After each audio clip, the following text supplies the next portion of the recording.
Donc voilà, nous sommes maintenant avec Monsieur Isnard. Bonjour. De l'UFAL Famille Laïque, Oui. qui est, comme le nom est bien dit, parle de laïcité. Et Donc, de famille. Et de famille, voilà, c'est ça la chose. Donc il va nous expliquer leur démarche et tout ça de cette association, qui me semble intéressante à moi, à mes yeux, mais on vous écoute, Monsieur Isnard. C'est une association familiale qui est agréée par l'UDAF, l'Union départementale des associations familiales, et l'UNAF au niveau national, qui s'occupe certes de laïcité, mais de social, c'est-à-dire tous les aspects de la vie, sauf la politique, directement, s'occupe de la vie de la cité, c'est la définition aussi de la politique, que ce soit dans le cadre de la consommation, dans le cadre, puisqu'on est à côté de la gare, des transports, dans le cadre des droits des citoyens et des familles, aussi du droit des femmes et des droits de l'humain, et qui s'oppose à toute discrimination, et qui est pour créer du lien social, qui est aussi pour expliquer certaines choses, des fois qui ne sont pas très bien comprises, bon, dans le domaine de la consommation, parce que ça devient un peu complexe, dans le domaine des transports, parce qu'il faut que les organisateurs politiques, la région ou d'autres structures administratives prennent en compte les besoins des usagers et qu'on arrive à trouver un consensus là-dessus. Et donc, du coup, concrètement, pour aller à l'essentiel de vos actions, donnez-moi un exemple, par exemple, assez précis.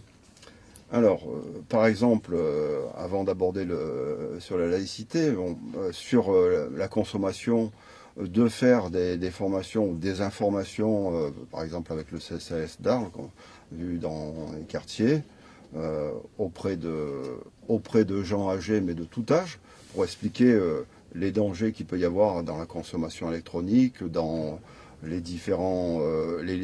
réessayer de régler les différents litiges en informant et aussi en allant accompagner les citoyens et les familles pour, dans ce cadre-là, dans les transports, de participer aux instances de concertation en disant, par exemple, il n'y a pas si longtemps que ça, il y a eu une suppression de bus pour aller jusqu'à la gare TGV, donc on a essayé, mais avec aussi la mairie de Tarascon, c'est dans ce cadre-là qu'on a fait des choses. Ouais. Bon, on n'a pas obtenu, mais certaines fois, dans les concertations, il y a des idées au bout d'un moment qui passent, et c'est toujours bon et tout.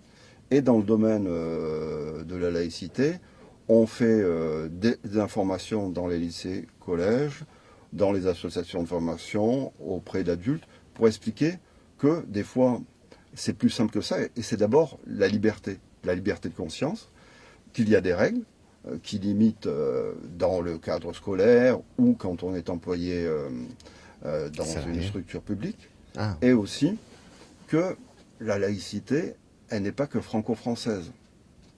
Avant 1905, il y a eu une loi au Mexique, une loi laïcité durable de séparation des églises, c'est-à-dire des religions, et de l'État. Et que la laïcité, justement, permet à tout le monde à la fois de vivre ensemble, mais de faire quelque chose d'enfant, de faire nation, ou faire société, et que, effectivement, ça donne la liberté, le libre exercice des cultes, c'est-à-dire qu'on ne peut pas interdire, si on respecte les lois, de pratiquer un culte, quel qu'il soit. Voilà. Mais, comme dans le domaine des dérives sectaires, ce n'est pas les idées, mais c'est les pratiques. Quand il y a de la coercition sur les personnes, ou quand on essaie, en fait, les droits des femmes ne sont pas respectés et tout. Là, les dérives, voilà, des dérives sectaires. Mais ça peut être dans le cadre de religions reconnues, puisqu'on parle aussi bien de l'abbé Pierre, comme on parle, qui, ceci étant dit, il y a la partie, les individus ne sont pas que tout noir. Il y a la partie de lumière, la part de lumière et la part d'ombre. Donc il ne s'agit pas de jeter l'opprobre sur Emmaüs ou d'autres, pas plus qu'il s'agit, quand il y a des dérives dans certains cultes, de dire que tout le monde est pareil. Entre la plupart des citoyens qui pratiquent un culte le pratiquent de manière libérale. Quand il y a une utilisation, que ça soit, qui soit politico-religieuse, etc., on n'a pas le droit de le faire dans le culte, mais que ce soit, disons, à frigoler, comme dans un lieu de culte musulman, etc. Parce que je vous cite des exemples qui se passent un peu partout. Mais on ne va pas jeter l'opprobre sur tout un culte parce qu'il y a des dérives. Tout à fait, voilà. C'est pas votre but à vous. Non. Donc, et ni de la laïcité. De toute façon, la laïcité, elle n'est pas là pour porter une critique, elle est là pour... Elle n'a pas d'idée. Elle n'a pas d'idée, ouais. Et du coup, l'État n'est ni athée, ni croyant. Il n'a pas d'opinion là-dessus. Et les laïcs sont pareils, ils défendent la liberté. D'accord. Pour tous. Tout à fait, mais du coup, est-ce que la politique et la laïcité, comment ça... Il y a des politiques qui utilisent, d'un côté comme de l'autre, la religion ou la laïcité. Et tout. La laïcité, c'est simple. Je veux dire, elle s'adresse aux élèves comme aux enseignants dans tous les cadres scolaires, jusqu'à la terminale par rapport aux signes religieux, mais dans d'autres pays comme la Turquie il n'y a pas si longtemps, ça allait jusqu'à l'université. Et ça s'adresse aux gens, enfin aux employés des services publics, qu'ils soient directement services publics ou délégataires, mais pendant le temps du travail. Quand vous sortez, bon, votre bonnet phrygien, si j'ose dire, enfin votre bonnet phrygien religieux, si tant est que le bonnet phrygien n'est pas religieux, vous l'enlevez à l'entrée et vous le remettez à la sortie. Donc c'est qu'une partie du temps, parce qu'on a besoin de neutralité, on a besoin que la personne qui vous reçoive dans le service des eaux, à la mairie ou ailleurs, on ne montre pas sa religion. Ouais. Et même un fonctionnaire, même son petit signe religieux, il le met comme on le faisait à l'école autrefois, à l'intérieur de son chandail.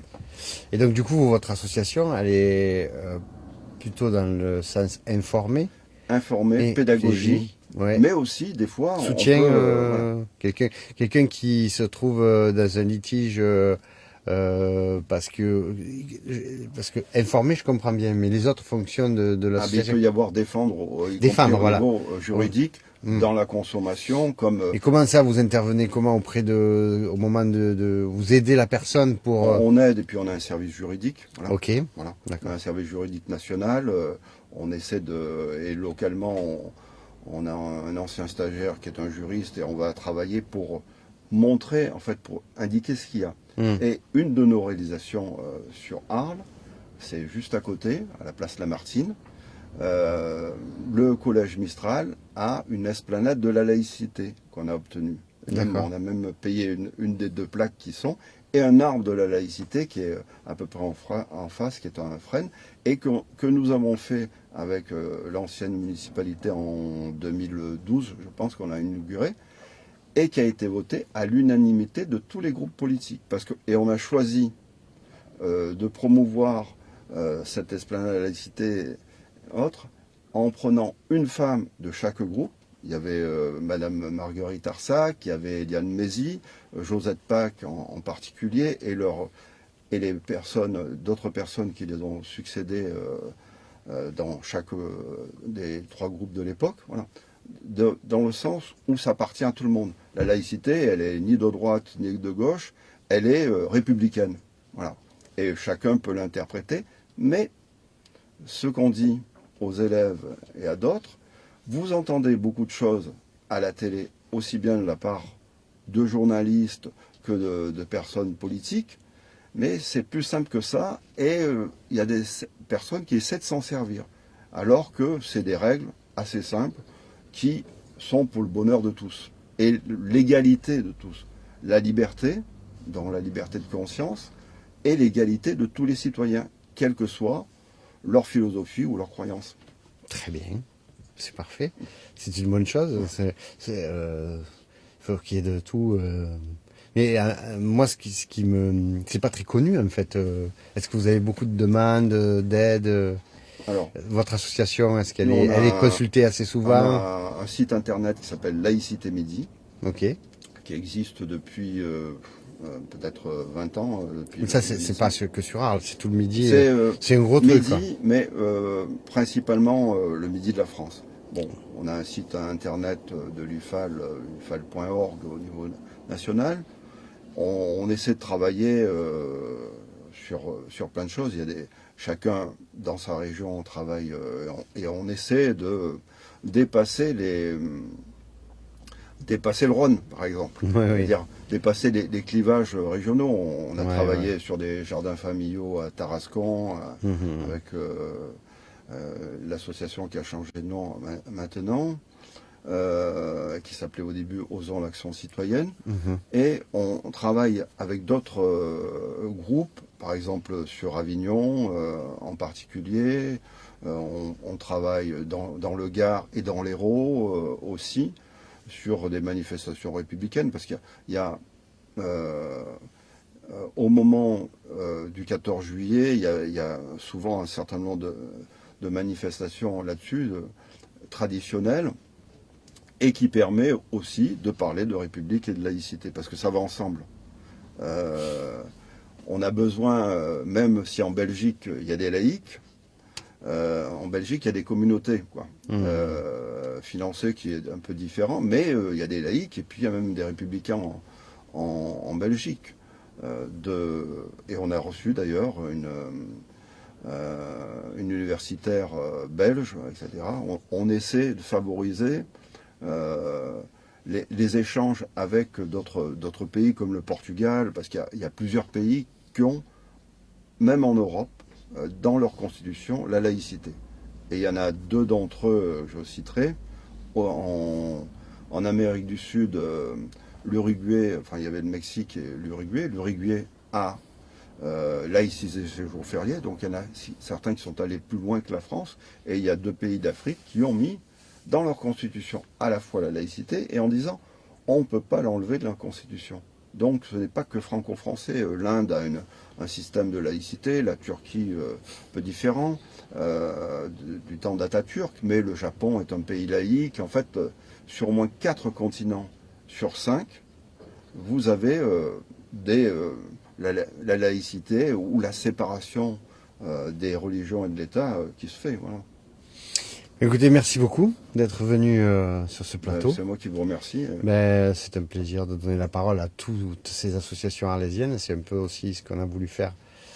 Dommage, on avait prévu un peu plus, mais là, les conditions, ça se refera. Les choses ne sont pas terminées l'année prochaine, ou à un autre moment. Peut-être que des idées vont germer, peut-être qu'on fera peut-être une émission, je ne sais pas. Mais en tout cas, moi, ça m'a fait grand plaisir. Vous êtes le dernier, c'est pour ça que je dis ça. Donc, voilà. Écoutez, bonne continuation. Puis à très bientôt. Bien, et puis...